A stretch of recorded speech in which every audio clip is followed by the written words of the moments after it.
Ladies and gentlemen, welcome back to another episode of the Take a Shot podcast. Of course, as always, I'm your wonderful host, Joshua Gitman, and we are just rolling through things here on this wonderful Wednesday as the NBA offseason has officially begun, and it is at its full pinnacle as there have been a lot of interesting moves that could potentially alter who was in contention and who was not. I did take a little bit of a break because, for one, I was away, and number two, doing 3 episodes a week during the postseason is quite indeed difficult. And I love talking about basketball. I love hanging out with you guys, but I did need a little bit of a break there. But now we are back at the peak of the trades, the peak of the free agency signings, the NBA offseason. So without further ado, without any other hesitations, let's get right into it. And let's start with the first major trade of the NBA offseason, the one that stayed in New York City.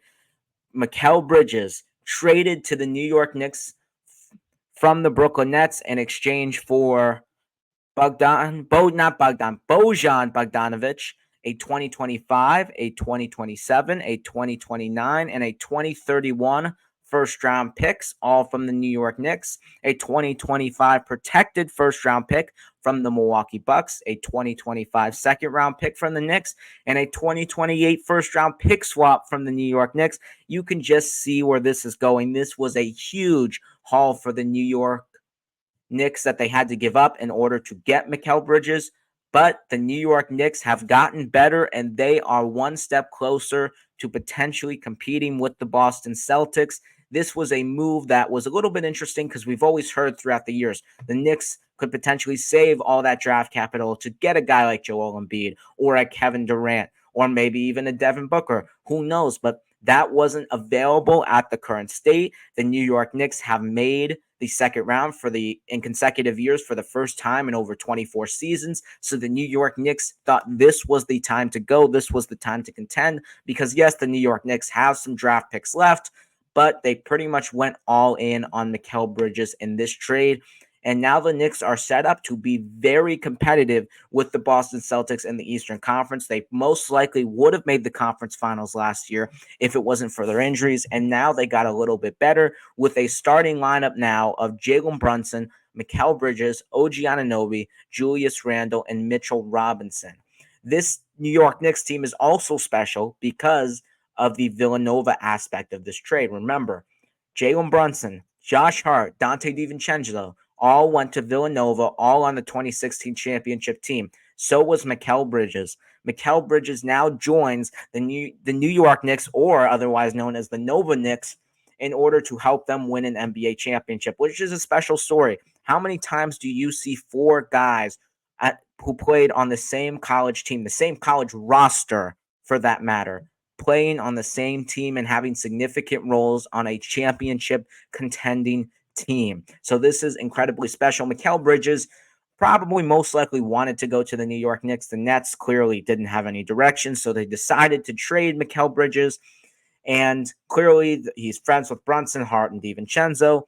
He sees on the other side of the bridge what, no pun intended, what the New York Knicks are doing. And he wants to join that. He wants to win because the Nets, to be quite honest, this last season, they were probably in the worst situation as a franchise. They did not control their own destiny. They did not control their own draft.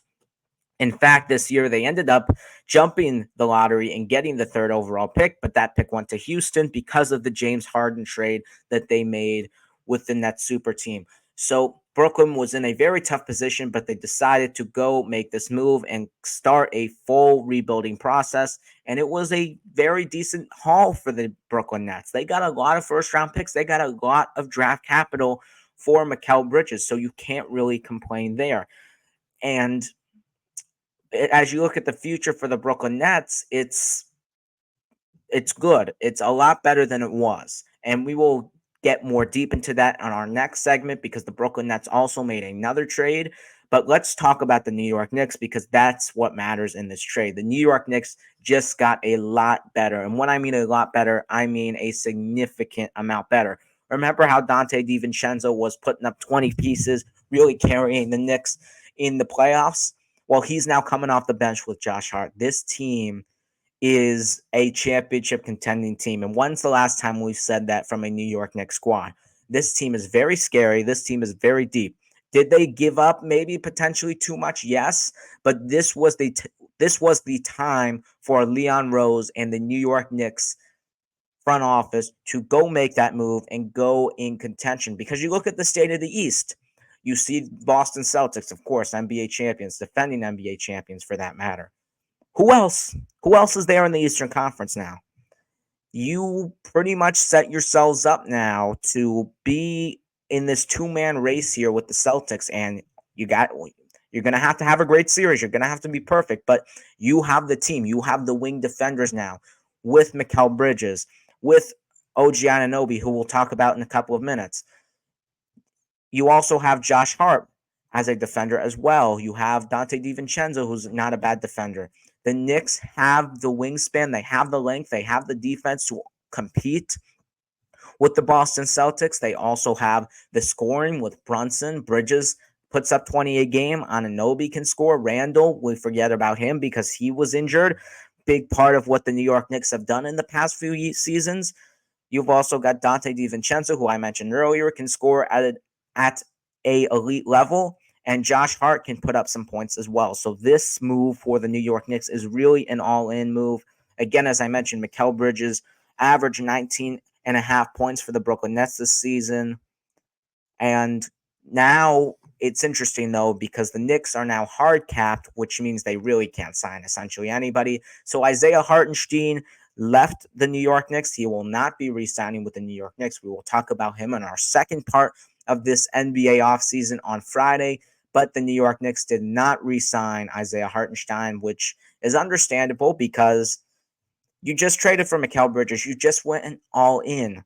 Yes, Mikal Bridges is on a particularly undervalued salary, but it's still adding 20 more million to the pot. It's still adding that money to what the New York Knicks already have. And now the Knicks have a problem at backup center. They are starting Mitchell Robinson, and they will most likely not trade him now because Isaiah Hartenstein is departed. But they do need a backup center, and maybe they trust Jericho Sims to be that backup center position. Who knows what is going through the New York Knicks' head in this situation? Maybe they want to play Jericho Sims, but there are options in free agency that the New York Knicks could potentially explore to get a backup center. That's one thing you might look for with the Knicks as well here.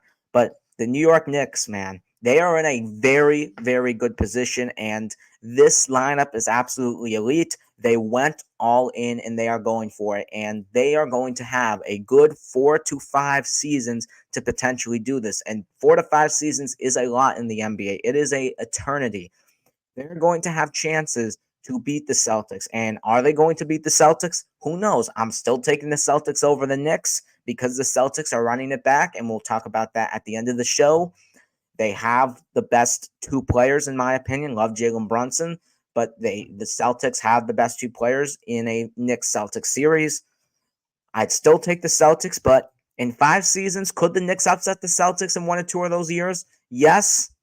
But to win a title, you not only have to upset the Celtics, but you're going to have to beat somebody in the Western Conference as well. So this will be still a difficult road for the New York Knicks, but they are going all in right now and right here, and they are showing that they want to contend right now. And it's a great story. It's a great story, but we will see. Jalen Brunson has been built for the moment in past postseasons. He's done it in the first round. He's done it in the second round. He's shown what he is capable of doing. But when you get deeper, when you play the better teams, I'm not saying Jalen Brunson can't do it. I think he could do it. But it is a much more difficult task to put up 30 points per game, to put up 36 like Brunson was doing in the postseason. It's much more difficult to do that when you're playing a elite defense in the Celtics or an elite team out of the Western Conference. Not saying Brunson can't do it. I'm just challenging if he is capable of doing it. I think he may be able to do it. Do we know? No, we don't know because we haven't seen the Knicks at this stage. I'm not saying it's his fault, but Brunson will get tested if they were to make the conference finals. And the Philadelphia 76ers made a couple of moves, and a New York Knicks Philadelphia 76ers second round series. We'll talk about what the Sixers did in the second part of the offseason show on Friday, but if we got a Knicks 76ers second round, oh man, that would be classic. That would be pop corn. That would be a all-time second-round matchup because of what the 76ers and the New York Knicks did this offseason. Now the question is for the Knicks. You've got your lineup set. Do you trade Randall or do you keep Randall? Because Randall, he's an interesting piece here. He has been someone who has made an impact for the Knicks the past couple of years. Ever since 2021, he's been a reason why the Knicks are back on the map. But in postseasons in the past, we saw it in 2021. We saw it in 23. Julius Randle folded, and he takes a lot of the shots. He is the one to really take a lot of the New York Knicks shots. And if he struggles, if he continues to miss, considering that the Knicks rely on their defense so heavily, could that potentially hurt the New York Knicks? I think that could be a problem looming in the postseason. We will see how Julius Randle fits with this team, what he is going to be, considering the Knicks now are really relying on this Jalen Brunson pick and roll kick out to the wing, sort of an offensive scheme. And Randle, yes, he can shoot the three-point shot, but is he as great as a guy like Mikal Bridges or OG Anunoby? I don't think so. So it'll be interesting to see what his role on this team is and if he can perform in the postseason. As I mentioned, the New York Knicks getting Mikal Bridges, but they also re-signed OG Anunoby, the other wing who plays a very similar game to Mikal Bridges. They re-signed him 5 years, $212.5 million deal with the New York Knicks. Remember, the Knicks got him in the trade that sent RJ Barrett and Emmanuel Quickley to Toronto. And in my opinion, I'm not going to lie, I thought it was an overpay. I really, really did. And it still could be an overpay, depending on how the New York Knicks perform. Because RJ Barrett, even though he wasn't what the New York Knicks were looking for as a third option, still a decent starter, still an above-average player. Emmanuel Quickley has been doing great stuff with the Raptors, and we'll talk about the Raptors a little bit later in the show as well because they made some moves this offseason.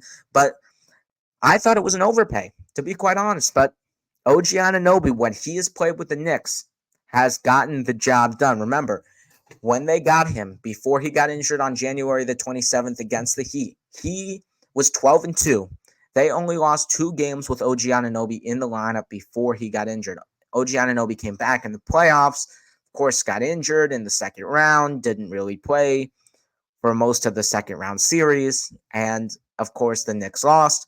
But if OG Anunoby can stay healthy, he is proven to be a big part of what the New York Knicks have done. And again, just like Mikal Bridges, you could put him on both wings, one on the left corner, one on the right corner, one on the left wing, one on the right wing. Doesn't matter. These two guys, Bridges, Anunoby is a versatile defender. He is a 3-and-D player, and he is someone on the pick and roll when you see Brunson attack the basket, get to his 1-2 jump stop, where probably now what defenses are looking at is the Brunson 1-2 jump stop because he is elite at his mid-range.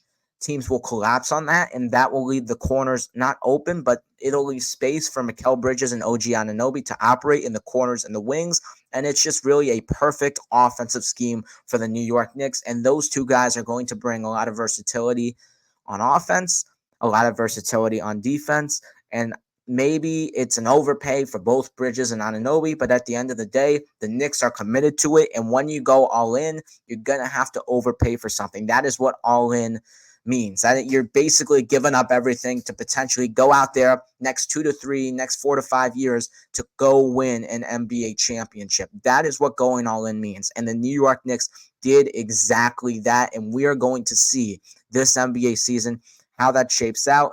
OG Anunoby, 14.5 points per game with the New York Knicks this season when he played. Very impactful, as I mentioned, on both sides of the ball. And we will see what happens because, again, you still got the Celtics. Philadelphia made some moves. Don't forget about Milwaukee. And, of course, you've got the Western Conference. Even if you do get out of the East, you still got to play the winner of the Western Conference, and that's tough if you're the Knicks. But they are committed to it, and you've got to give a lot of credit to Leon Rose and what he has done to revive the state of the New York Knicks organization. This team is a very fun team to watch. Dante DiVincenzo, Josh Hart, very fun guys to watch. You've also got Miles McBride, who is developing as well. We'll see what his development program takes him on this season, what he does in this next season. But this Knicks team, very fun to watch, very exciting team that is going to be a problem for the Celtics and the rest of the Eastern Conference for a very long time. Moving on, though, to an interesting move that happened, I would say seconds, maybe a couple minutes after the Mikal Bridges trade. The Rockets and the Nets made a draft pick trade, purely draft picks. And this is interesting on both aspects here. It may be an insignificant trade to most typical NBA fans, but when you look at the actual details, it means a lot for both NBA teams. So we'll just get into it a little bit. It's a little bit of a confusing trade, but I will try to explain it as thoroughly and as calmly and as smoothly as possible. The Rockets getting from the Nets a 2025 first-round pick swap. They can swap either their own first-round pick or the Thunder's first-round pick, which Houston has, for the Suns' first-round pick. So they can essentially swap their first-round pick or the Thunder's first-round pick for the Phoenix Suns' first-round pick. So essentially, if Phoenix is lower than Houston or OKC's pick, they can get that pick. They also get Phoenix's unprotected, the Suns' 2027 first-round pick. Unprotected first-round pick from the Suns. They also get two 2029 first-round picks from whichever are the two best, from Dallas, Phoenix, or Houston. So if Phoenix and Houston are the two best picks, essentially the teams with the two worst records, those will be the picks that the Rockets get. If Dallas and Phoenix are the best two picks, the highest picks in the NBA draft, they will get those two first-round picks in 2029. So, again, a pick swap in 2025, a 2027 first from Phoenix, and two 2029 first-round picks that the Rockets are getting from the Nets. Now, the Nets are getting their 2025 first-round pick back. Technically, they're not really getting their pick back. It was a pick swap that the Houston Rockets would be able to do with the Nets, but now the pick swap is away. The Nets have full control of their first-round pick, and I'm pretty sure next season that the Rockets would have ended up swapping with the Brooklyn Nets. Now, that is not the case. The Nets own full control of their 2025 first-round pick. They also get their entire 2026 first-round pick back from the Houston Rockets. Remember, again, this is with the James Harden trade, which sent him to the Brooklyn Nets to form that super team that was an absolute failure with Kyrie Irving and Kevin Durant. So the Nets essentially give up their Phoenix picks from the Kevin Durant trade to essentially get their own picks back that they lost in the James Harden trade. That's essentially the gist of this trade. Now, for the Nets, this is a huge win for the Brooklyn Nets. It's a win-win trade in my opinion, but for the Brooklyn Nets, this is huge for them.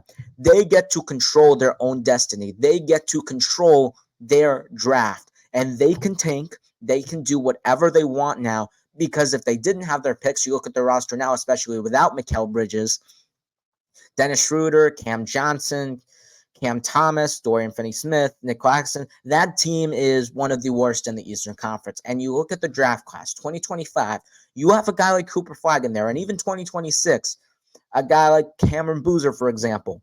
These are guys, and these are draft classes that are very, very good, much better than 2024. And the Nets are going to want their picks in those specific draft classes, and the Nets have saved themselves, and now they can start a rebuilding process that is going to be crucial for the Nets. They're going to have to execute it right, but you got to give credit to Sean Marks for reviving a Nets situation, which we looked at last year as potentially one of the worst, a team that was not going to make the play-in, but not going to be one of the worst in the league, but also not having their draft capital. But now Sean Marks gets that back. The Nets control their own future, and now they can go into full rebuild mode. So this is very crucial for the Brooklyn Nets. Now, for the Houston Rockets side of things, they get these Phoenix Suns first-round picks, and they get a lot of them. And what's interesting about the Phoenix Suns first-round picks is they're very valuable, because you look at the state of the Suns roster. You've got those three guys, Booker, Beal, Durant, all on these max contracts. not really doing anything, a first round exit. In 2 to 3 years, could those guys potentially become frustrated? Maybe one or two of them or all of them leave the Suns. Could that potentially happen? Yes. And even if they don't, Kevin Durant's going to get older.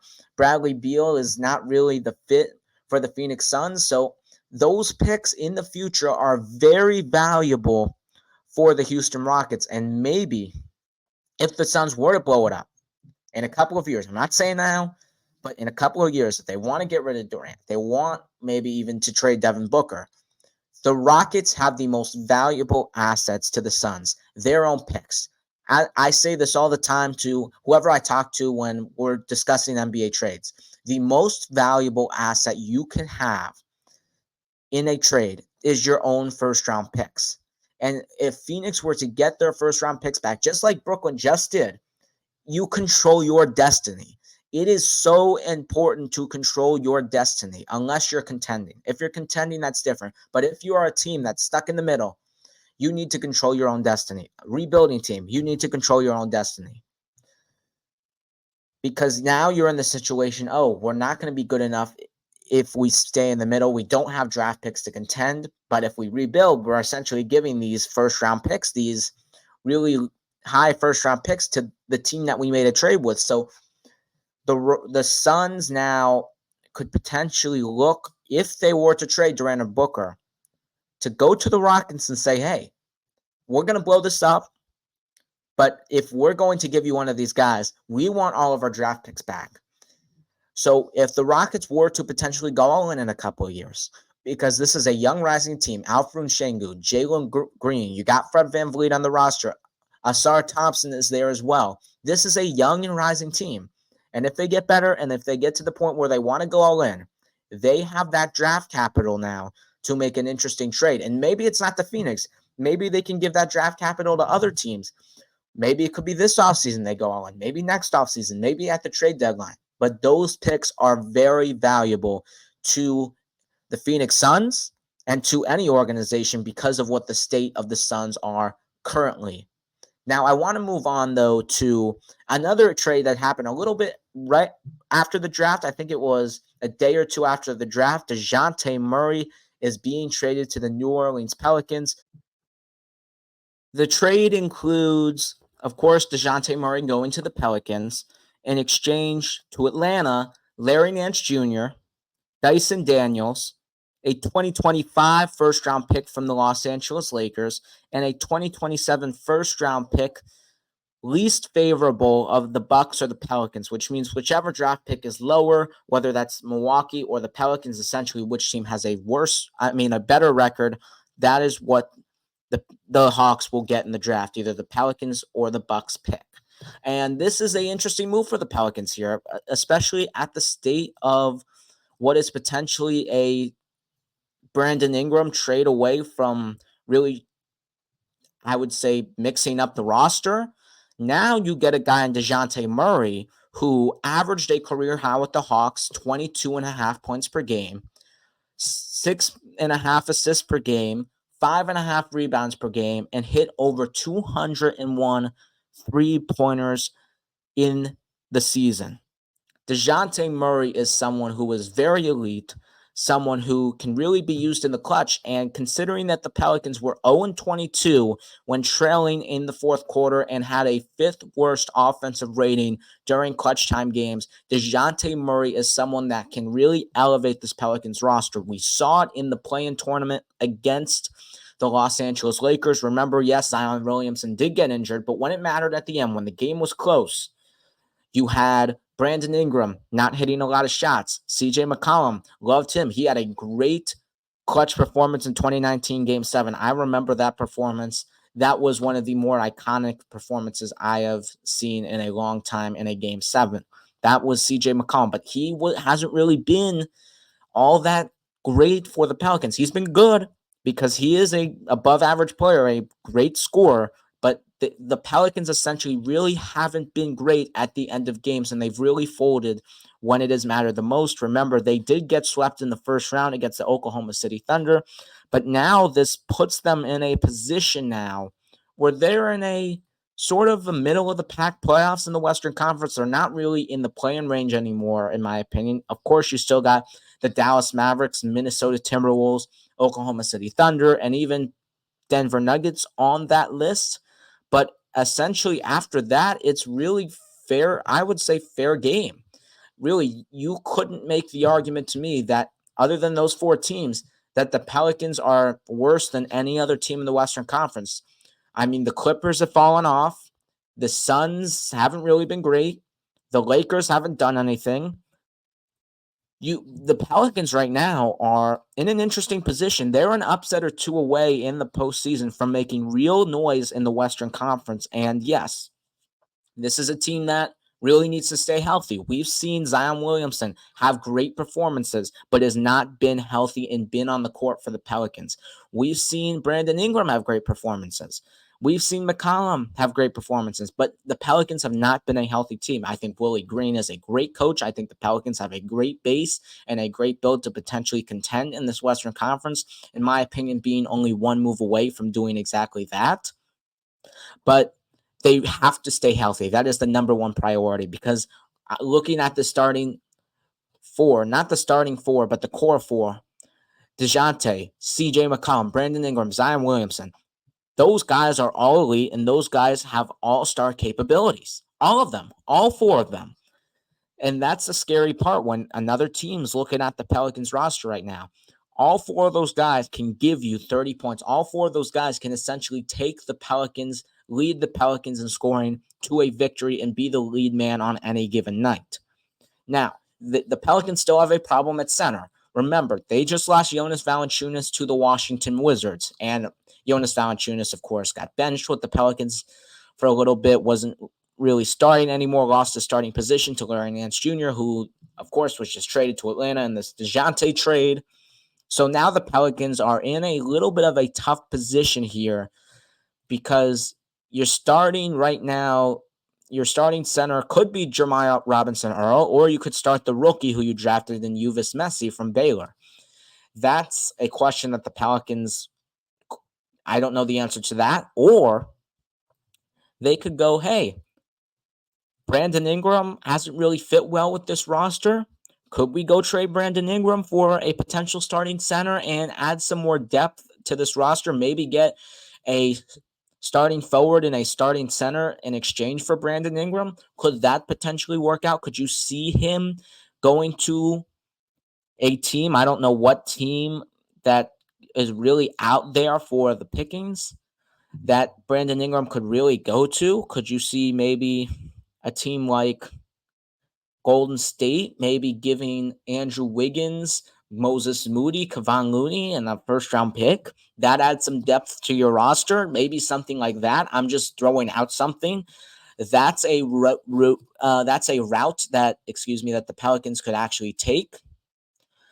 Or they could just keep their roster and go in here with really your depth being Alvarado, Trey Murphy, Herbert Jones, Jordan Hawkins, and Jeremiah Robinson Earl. And maybe if Antonio Reeves' second-round pick shapes out to be something, he could potentially be a part of the Pelicans roster. But New Orleans doesn't really have a lot of depth. And something that when I'm evaluating a roster, when I look at a team, I think depth is a very important aspect. You look at what the Boston Celtics did to win the NBA title. Peyton Pritchard, Sam Hauser, Al Horford, great guys off the bench for them. You look at the you look at the team that made the finals and the Mavericks. Even though some of their depth didn't show up in the finals, you still had Josh Green. You still had Dante Exum. You still had Tim Hardaway Jr. You still had all of those guys off the bench who really contributed to the Mavericks all season long. And Derek Lively, I forgot about him. So essentially here, the Pelicans are going to have to find a way to get depth. I don't really like this roster making any noise unless they can find a way to get other assets, because yes, Herbert Jones, great defender, Trey Murphy, Alvarado, all great defenders, all great guys who you can rely on. But they're missing one piece. They're missing really essentially a piece or depth, and they are going to have to choose a direction, whether they want to trade more of their assets to get another piece, to get a starting center, or to trade a guy like Brandon Ingram to get more depth. I think the Pelicans are going in the right direction. I think this Dejounte Murray thing is a great thing for New Orleans, considering that he really will help them in the clutch. He hit 40 clutch shots this season, which is the 5th most in the league, and can really help them in that department, really give them more of a scoring boost. A great defender as well. But I think there is more work to be done for the New Orleans Pelicans, and we will see what happens with them. Now to the Atlanta aspect of this. The Trey Murray, Dejounte Murray experiment didn't go so well. Let's just say that. The Spurs essentially gave up Dejounte Murray. The Hawks gave up 3 first-round picks for Murray, and the Hawks don't control their own draft here. So I thought maybe that they would do something with San Antonio to get their picks back. But right now, the Atlanta Hawks are essentially a team that is not going to make the postseason. There's a pretty solidified boundary in between those top 8 teams in the Eastern Conference compared to the bottom 7. It's a pretty much, unless something surprising happens, really the 8 teams in the East are set. You've got Boston, New York, Philadelphia, Milwaukee, Indiana, Orlando, Cleveland, and Miami. Those 8 teams are set, and then you've got the rest. And Atlanta now is really in this shaky position. They had the number 1 pick. They selected Ricochet. But do you now go, if you're Atlanta, and go in the route of trading Trae Young? Do you do that? Because the Hawks really in the last 3 seasons, first round exit, play-in exit. This team is really what you call the middle of the pack. And actually, I remember a stat I don't remember when I saw this, but probably during the middle of the season that the Hawks, like in the last 200 games, were literally 100 and 100. Like the Hawks literally define the average team, and the Hawks are just not good enough. And the question is, they don't control their own draft. Now, is there a way you can get the San Antonio picks back? Because now, in my opinion, the Hawks are in a position that the Nets were in. They're sort of this middle of the pack team. They sort of got this one all-star caliber player, but they don't control their own draft. They don't control their own destiny. So what are the Hawks going to do? Could they trade Trae Young to the Spurs? They did sign a point guard, the San Antonio Spurs, who we'll talk about in the next episode. But the Hawks have to find a way to do whatever it takes to get those picks back. They have to, because this is going to be really a disaster for the next decade, maybe even more, if the Hawks don't get those picks back. And I don't know how they're going to do it. But if you're Atlanta, maybe trade Trae Young to another team, get some picks, flip those picks with the San Antonio Spurs to get your own picks back. Because remember, 2025, you've got a great draft class led by Cooper Flag. 2026, you've got Cam Boozer, you've got these guys, these next 2 draft classes who are way better than 2024. I think the Hawks' number 1 pick, Ricochet, might have been like a top 5 pick, maybe top 10 pick in a normal draft, but definitely not the number 1 pick. 100% sure on that. So if you're Atlanta, you're going to have to make some tough decisions here. And I just can't see a way in which Atlanta's thinking, hey, let's go with this roster. We've got Ricochet. Maybe he turns into something. Let's run it back with Trae Young. I don't see that. And personally, in my opinion, if they were going to pick a guard who to trade in Trae Young or Dejounte Murray, I thought they should have traded Trae Young, because when you saw Dejounte Murray with the Hawks team, when Trae Young was injured, they beat the Celtics twice. They were really good without Trae Young on the roster. And I don't know if the Hawks saw that, but I did. I think a lot of the league, a lot of executives saw that.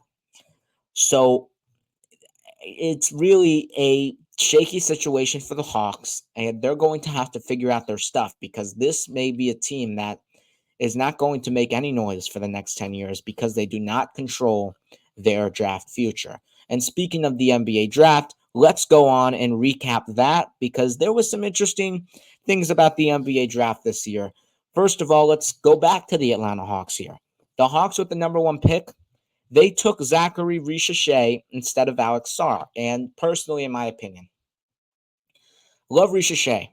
Versatile wing, very aggressive wing who can get to the basket, can score at all 3 levels. But in my opinion, if you're Atlanta now, you look at the state of the Hawks roster and where they're at, I just don't understand why you wouldn't take Alex Sarr.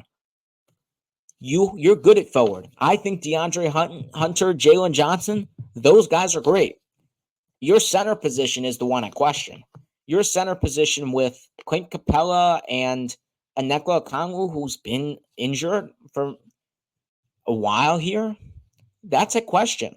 And Alex Sarr is someone who can really give you something that you really struggle with, which is defense. Alex Sarr is someone who is a defensive guru. He is someone who can really be a paint presence, someone who you don't really want to attack the basket on because he's 7 foot, a lot of length, very versatile defender, someone who can guard and be someone like a Bam Adebayo as a comparison on defense, someone who can guard 1 through 5, someone who can move around the entire court. That is who Alex Sarr is. And yes, he didn't want to work out with the Hawks. I get all that. And if you're Alex Sarr, it's understandable because you look at the Hawks situation, and that should really give the Hawks sort of a message here.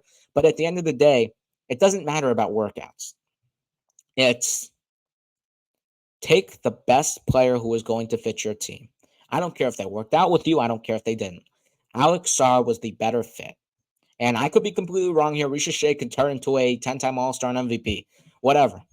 But in my opinion, from what I've looked at the film of these guys, Risha Shea and Sarr, for what the Hawks needed, I think Alex Sarr would have been the better pick. I'm not saying they're both equally talent-wise.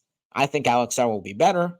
I think they were around the same value, the same ranking. I think they were tied for number 1. But for Atlanta's situation, I think Alex Sarr would have been the much better pick for them.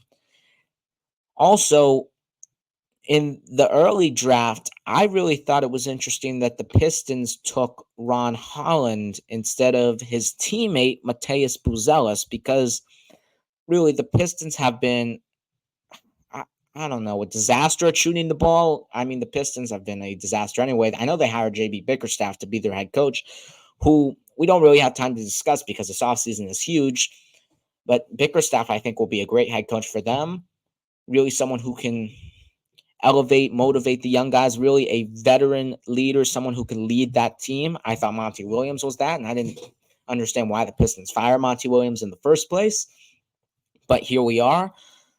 And I think Ron Holland is a little bit of a reach because I think he's a similar, not build, but a similar game to a guy like a Star Thompson, really a defender, 3-and-D defender. But I think Buzelis is someone who can shoot at all 3 levels, someone who can attack the basket, someone who has more length. He may not use his length to his advantage at this current state, but if you actually have a good development program, which is very hard to believe that Detroit does, they could have developed Buzelis into someone who could use his length, use his versatility to his advantage on both sides of the ball, and really someone who can give you a lot of offense right away. You did sign Tobias Harris, which I think is a decent signing to someone to really help Cade Cunningham with the scoring. But Ron Holland, that pick didn't really make any sense to me. Now, something else that didn't make any sense to me was the Spurs. And yes, I think they had a great pick in Stephon Castle. Really, they nailed that pick. It's not that pick. It's Rob Dillingham. The Spurs, what they needed was a starting backcourt to help Victor Wembanyama. They got the first guy in Stephon Castle. Again, great pick, 2-time champion. Oh no, Stephon played 1 year at UConn, but a national champion with the UConn Huskies. Very, very good. I think he'll work wonders with Victor Wembanyama. But why trade Rob Dillingham to Minnesota? That doesn't make any sense to me. Rob Dillingham, someone versatile, great passer, someone who is quick and speedy, someone who can really distribute the ball while getting his own scoring opportunities at the same time. And a pick and roll with someone as quick and as speedy as Rob Dillingham with a guy like Victor Wembanyama, that's something that would have been entertaining. Now you have a young core with Dillingham and Stephon Castle that will be really, with Wembanyama, really something that you're hopeful for if you're San Antonio, really something that you can build upon for the future. And that trade didn't really make any sense to me for that aspect. And for another aspect, you're getting a 2030 pick swap and a 2031 unprotected first-round pick from Minnesota. Let's be honest here. How old is Anthony Edwards right now? In 2031, he will be 30 years old. I think it might even be 29. I'm not exactly sure when his birthday is. But essentially, you're getting first round picks, which are not going to be in the top 10. I'm sorry, Minnesota will not be, unless something is disastrous, unless Anthony Edwards were to leave Minnesota. The Spurs are not getting any top picks here. This trade made absolutely no sense from a playing and development aspect to a assets you received for that draft pick aspect. None of it made sense for the Spurs. And I thought that backcourt surrounding Victor Wembanyama would have been a perfect fit, but the Spurs decided to go a different direction. Then, with the number 7 pick going back a pick here, the Portland Trailblazers decided to take Donovan Clingan, which is very interesting, considering the fact that they also have DeAndre Ayton at the starting center position. And yes, DeAndre Ayton hasn't been the best player, I would say, the best that we've thought he would have been with the number 1 pick in the 2018 draft. But still, DeAndre Ayton is a borderline all-star. And now you take a guy in Donovan Clingan, who was the number 3 prospect, was actually in talks to be the number 1 pick with the Atlanta Hawks. You get him at 7. And yes, maybe you're just going for the best player available.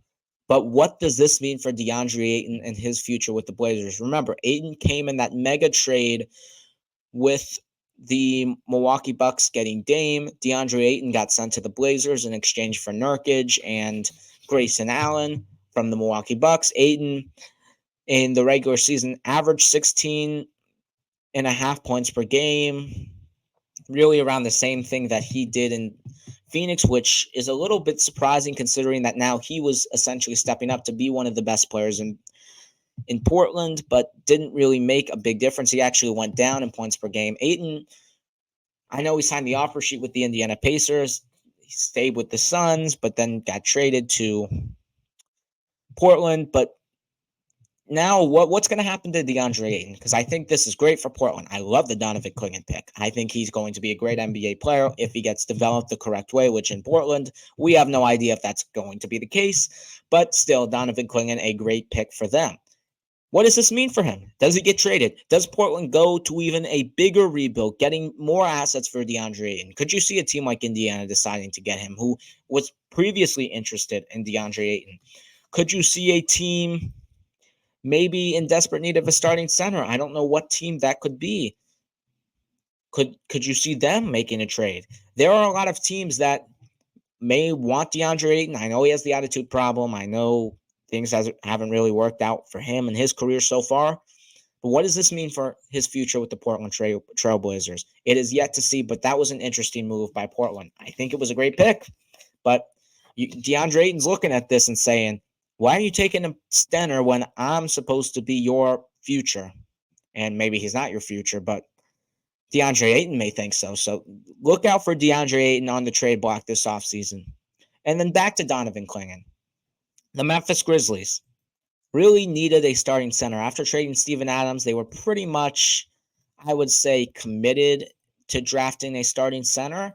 They did not get Stephon Castle because, of course, he just went to the Portland Trailblazers. So they decided to take a chance on Zach Edey. Now, was Zach Edey a top 10 prospect at all? No. Zach Edey was not. And I think this is going to be a very high risk, high reward pick for the Memphis Grizzlies. This is a risk. Edey, of course, 2-time National Player of the Year in college, led Purdue to a national championship game. But at 7'4", really only showing his game in the post, is he going to be a Yao Ming kind of a player, a defensive beast, someone who you can really rely on in the post, or is he going to just be the next Taco Fall? We don't know. This could really be a bust, and I'm being serious here. Memphis is going to start him right away. Who else do they have at the center position?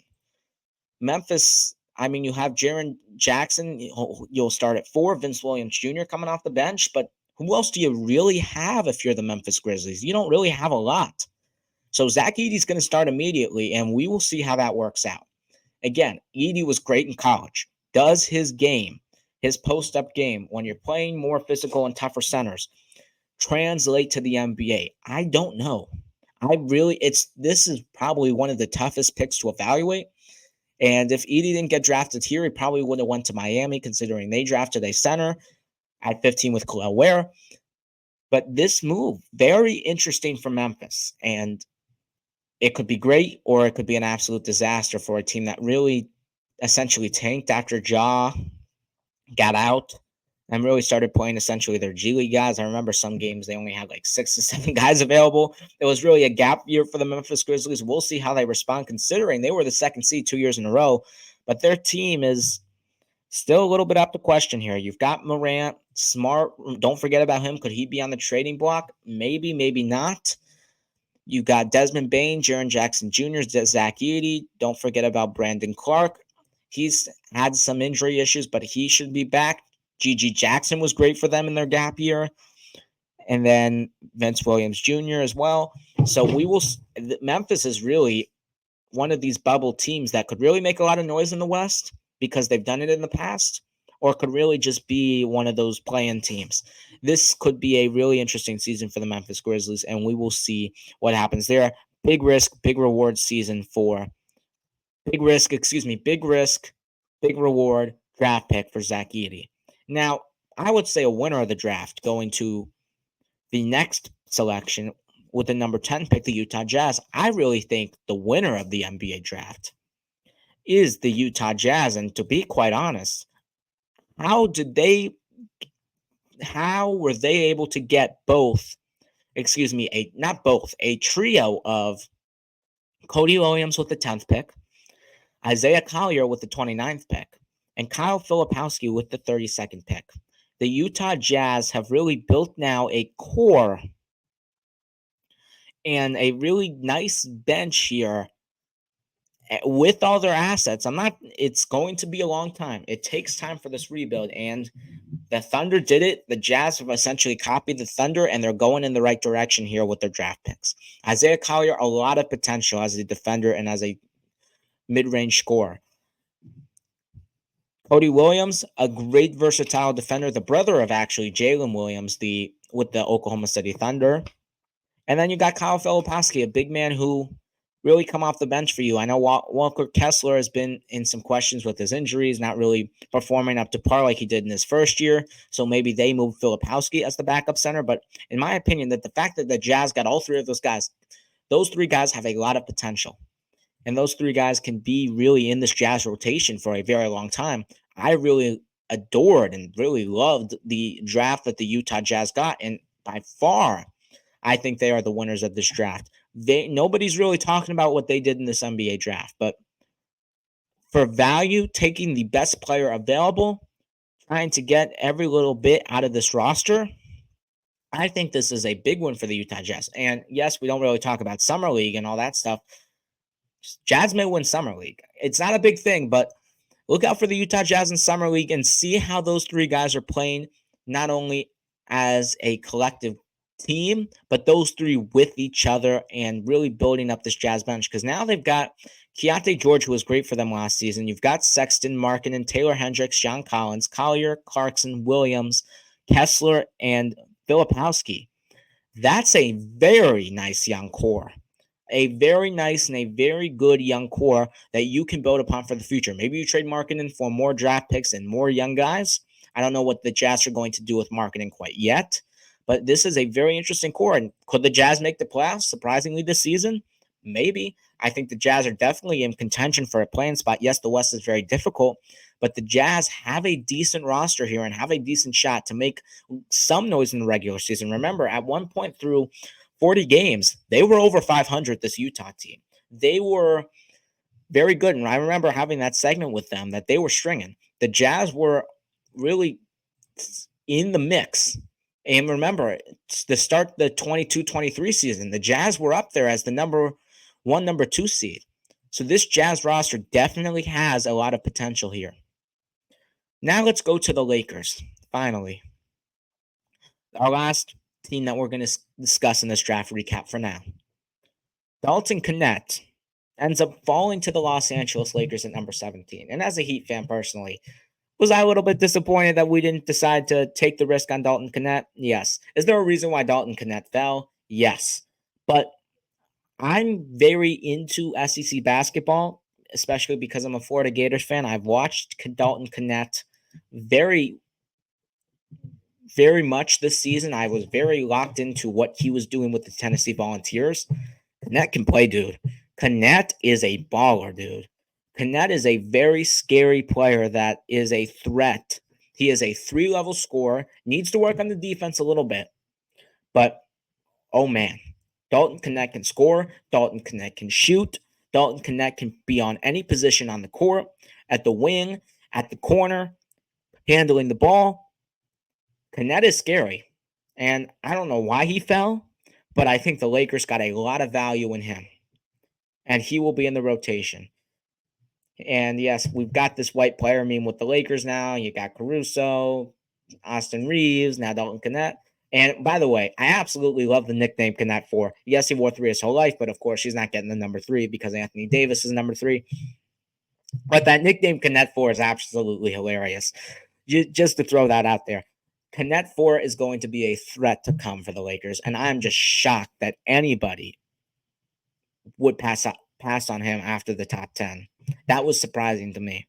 And what I've seen from Knecht with Tennessee, he's going to be a steal for the Lakers. That's my personal opinion.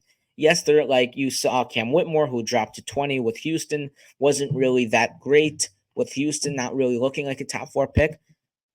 I don't know how Dalton Knecht's going to be, but I was really, really surprised. And then you go to the Bronny James aspect. Surprise, surprise. The Lakers take Bronny James. And this got so bad and so obvious to the point where, according to Bob Myers of ESPN, former Warriors GM and executive, Rich Paul was telling teams, if you draft Bronny, he's going to Australia. He's going to Australia. He's going international. He's going pro. He's going pro somewhere else. That's how bad this situation got. And it got to the point where it was just clear and obvious that the Lakers were getting Bronny James. It was probably the most obvious 55th pick, I think, in NBA history. Not I think, it was. And Bronny James, I think when I look at how people are evaluating him and saying, oh, he doesn't deserve the shot, and there's nepotism, look how much nepotism there is in the league. Look at Giannis Antetokounmpo. His brother Thanasis sitting on the bench for 5 years. Do we talk about that? No, we don't talk about that, but we're bringing up this LeBron James and Bronny situation. That is nepotism to its peak. You look at Jerry Jones with the Cowboys going to an NFL situation. All of his family members are on the executive board. There has always been nepotism in sports. This is nothing different, and especially a billionaire in LeBron James, a black billionaire, someone who has changed the game. Someone who is arguably, in my opinion, a top 2 player of all time, some's greatest player of all time, someone's GOAT, not my GOAT, but a lot of people's GOAT. He has the power and he has the right to do this. He absolutely does. So I don't want to hear all the bull crap about, oh, Bronny didn't deserve it. And number 2, Bronny James had a heart attack at USC. Bronny James did not get his full and deserved opportunity at the University of Southern California. He didn't. Because he didn't have a full season with USC. When he got back to USC in the middle of their season, he can't start. He hasn't been used to playing with his team. He had to come off the bench. I think people are going to be a little bit surprised at what Bronny James can bring to the table. Not saying he's going to play right away. Not saying he's even going to be a great NBA player. But I'm just saying, Bronny James did not get his fair chance at USC because he had the heart attack. And that's not his fault. It's not his fault. It's not anyone's fault. He just didn't get a chance. And I think people are going to be a little surprised. Did I think he should have stayed a year and actually show what he can do on the basketball court? Yes. But it was his decision. He wants to be trained and he wants to work with the best athletes in the world. And can you complain? You can't. And he deserves this opportunity. He deserves a chance. And I think it's going to surprise some people. And it will start with the California Classic coming up this weekend, which we will recap in 2 Fridays from now before we start Vegas Summer League. This Bronny James situation is ridiculous. People need to shut up and accept it. And he will shock some people. And something that's funny here, I've been asked this question a little bit because everyone's like, "Oh, Josh, you know basketball, right?" So people are asking me, which is very interesting. I have to bring it up on the podcast. What is Bronny James going to call LeBron if they play on the court? What is he going to call him? You can't call him dad. You can't call, hey, dad, give me the ball. Dad, I'm over here wide open. Dad, give me a three. Here, dad, take it. You can't do that on the court. So what is Bronny going to call LeBron? I think I've seen a lot of nicknames out there. I like 2-3. Hey, 2-3 ball. 2-3. Hey, 2-3 pick and roll. 2-3 2-3 drop. 2-3 drop. I think that's a little bit better than dad, father, papa. You could call him Braun, but it's weird to call your dad by his first name. So I think 2-3, 23. I think that's the way to go if you're Bronny James. Now, LeBron's just going to call him Bronny, but because you can call your son by your first name, but you can't call your dad papa, father, dad, or even his own first name because that's just unethical. You don't call your parent by their first name. So that's going to be funny to see if they communicate on the court. I would love if Bronny ever gets in the game this season for him to be mic'd up and LeBron at the same time. That would be pretty funny and that would be hilarious just to see him communicate with his dad on the court. That will be funny to me. But I don't think Bronny will play a lot this season. He may get in a game or two, but don't expect him to be in a lot of action in his first season. Now let's go do some other things in the NBA offseason as we transition from the draft. And let's talk about a couple of teams here. I want to start with the Miami Heat because, of course, this team made the finals 2 out of the last 5 years. Remember, bubble 2020 lost to the Lakers in 6. 23 made the surprising run as the 8th seed to the finals, lost to Denver in 5 games. Now, the Heat just re-signed Bam Adebayo to a 3-year, $166 million contract extension, which is great. Bam Adebayo is the core of the Miami Heat. He is a centerpiece that the Heat are going to build around for years. He is locked in with the Heat until 2029. But they have the dilemma of Jimmy Butler. Would they extend Jimmy Butler? If they don't, could things get interesting? Well, Jimmy Butler has personally decided himself that he is not going to sign an extension with the Miami Heat. He is destined, according to sources, to have a career year with the Heat, which is a little bit surprising considering that Butler does not try in the regular season at all. Love Jimmy Butler in the playoffs, does not try in the regular season. He is destined to have a career year, and he will wait until free agency in order to sign a contract with any NBA franchise. Now, for Miami, your direction, where do you go here? Because Miami has a lot of options this offseason. They haven't made any moves in free agency yet other than re-signing Kevin Love. Caleb Martin's most likely walking. Do you get a star? Do you get a Trae Young?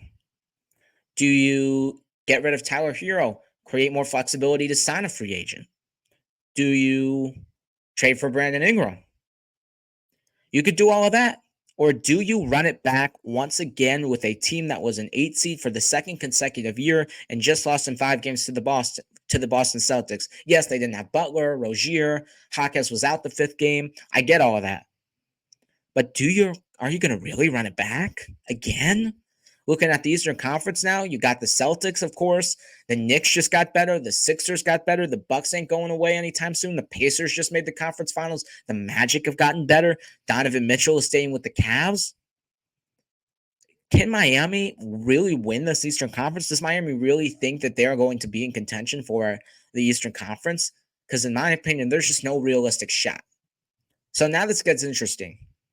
Let's say Miami, for example, is 500 at the trade deadline. Butler's on an expiring deal. Do you trade Jimmy Butler at the trade deadline? Instead of losing him for potentially nothing. Yes, he has claimed he has wanted to stay in Miami for the rest of his life. He wants to be a Heat for life. I get all of that. But we've seen other players in the past, like Paul George, say, oh, I'm committed to the Thunder. Kyrie Irving, oh, I'm committed to the Celtics. We've seen this before, and then they walk away. We've seen this. Is Miami going to really trust Butler, or are they going to call his bluff?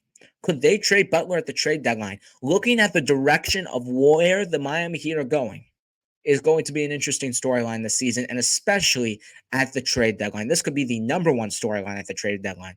What happens to Jimmy Butler? Because I'm telling you, a team may be desperate out there. There could be a team on the rise. Maybe Houston has a great start to the season. Maybe Sacramento.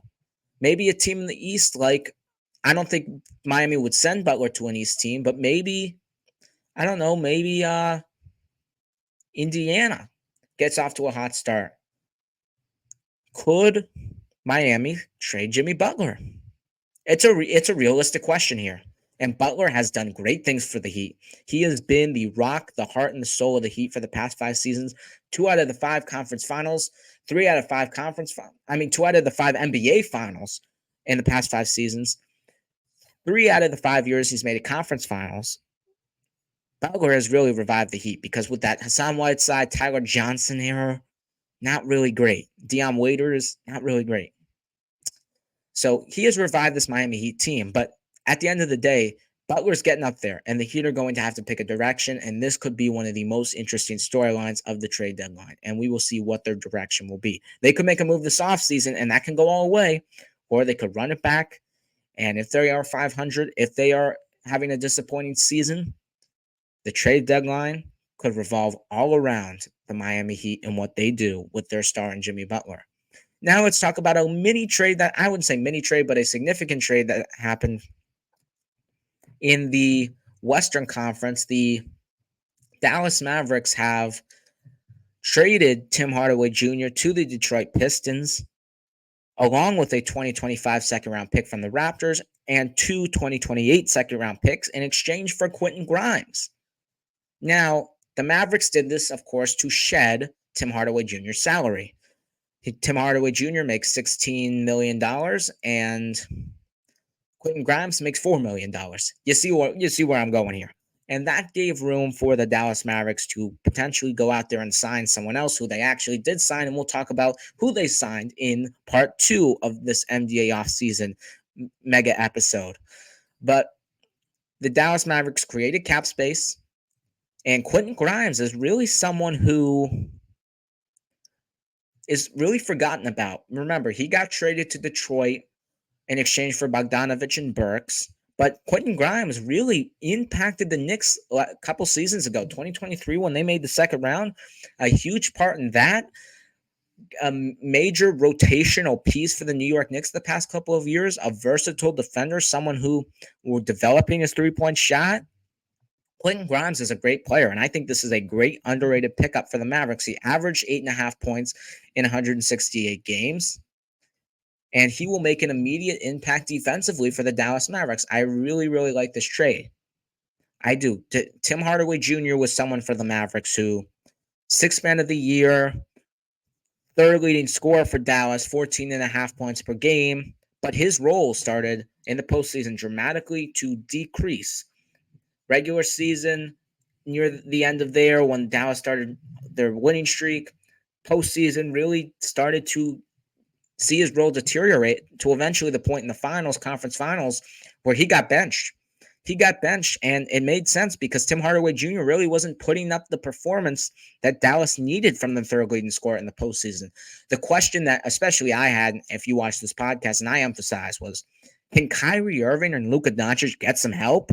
Can they get help scoring the ball? And that's supposed to be your 3rd leading scorer, Tim Hardaway Jr.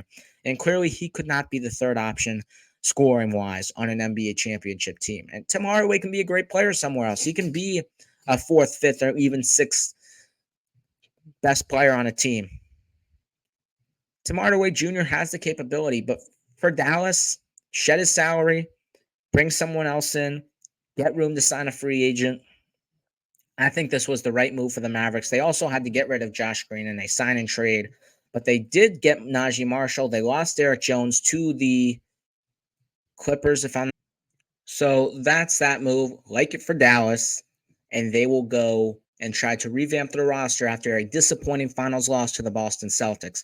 Now let's go on to the Toronto Raptors as they decide that they want to keep that core that they currently have with RJ Barrett, Scotty Barnes, and Emmanuel Quickley, as the Toronto Raptors have extended Scotty Barnes to a 5-year maximum $270 million rookie extension, which is the richest deal in Raptors history. First of all, shout out to Scotty Barnes. He is from where I live at the 561, currently grew up where I live, went to really a program in Toronto that he thrived in. And it's great to see someone from the 561 getting the big bucks and really being a cornerstone piece of an NBA franchise. So shout out to Scotty Barnes there. He made his first All-Star appearance last season. He averaged 20 points per game, 8 rebounds per game, and 6 assists per game, 1 steal per game, and 1.5 blocks per game, which is something that not a lot of players can say. I think Scotty Barnes and Giannis Antetokounmpo are the only two players who have averaged more than 1 and those 1 steal, 1 block per game, while having 25-5 in the NBA this season. So incredible feat by Scotty Barnes. He has been sort of the corner piece with this Toronto Raptors roster ever since they traded Kyle Lowry and given up on Anunoby now. Norman Powell left. Ever since the 2019 championship team, they've really started to build their roster around Scotty Barnes. And Scotty Barnes has been great for Toronto. He's been a great corner piece. Toronto necessarily hasn't been to, I would say, the position where they want to be. They really haven't had the most success in the league at this current state where they want to be. They want to be around that player,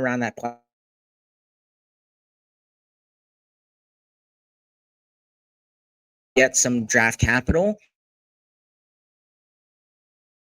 position in a great spot to where they want to be, to where they want to go with this core. And I'm happy that they ultimately decided to trade OG Anunoby, get Emmanuel Quickley and RJ Barrett as well, to get those two to surround Scotty Barnes and a future core of those 3 guys, and extending Emmanuel Quickley to a 5-year, $170 million contract.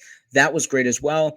I think the Raptors could surprise some people this year, and maybe not the playoffs, but with that core, with Quickley, Barnes, RJ Barrett, Grady Dick, Olynyk, Jakob Poeltl, Davion Mitchell, who they just traded for McDaniels, Ochai Agbaji. I think Toronto can make some noise. Maybe not the playoffs. They could sneak in there, but I think they could make some noise in the play-in tournament. So look out for Toronto this season. Good job by them by extending their core. And Masai Ujiri is always on alert to make moves to help improve a roster. So we will see what the Toronto Raptors do in the next season. Now, finally, we'll end it off with the defending NBA champions, the Boston Celtics, as they decide to run it back, extending Jaylen Brown is already extended, extending Jason Tatum to a 5-year supermax of, get ready for it, $315 million. The biggest NBA contract in history, next to the second biggest contract in NBA history in Jaylen Brown, which was a 5-year, $304 million deal. The Celtics are now essentially paying their starting lineup around $1 billion. And Derek White, as I mentioned, he got paid as well. He got a 4-year, $125.9 million deal. The Celtics also re-signed Luke Kornet, Xavier Tillman, and Namanis Keita, as the Celtics are running it back, which they absolutely have every right to do because they are the NBA champions. They were the best team in the league by far, and they are going to be back. They are going to be the favorites to win the title next season. They have a great roster. They have a great core. Their core 6, Holiday, Brown, Tatum, Porzingis, Horford, Derek White, all great guys that really are perfect for the Celtics roster, really helping them win an NBA title. And it'll be interesting for the Celtics because of the new apron rules. The Celtics are very deep into the second apron. As I just mentioned, they are paying their starting lineup almost $1 billion. They also are on the verge of a Sam Hauser extension as well. So we will see what happens with him because he has been an important aspect for the Celtics. But the Celtics are in a great position, even being in the second apron. This is probably the only team in the league that can afford to be in the second apron because they can bring everybody back and run it back and compete to win a title next season as well. The Celtics really have made no changes at all. They're bringing their entire roster back.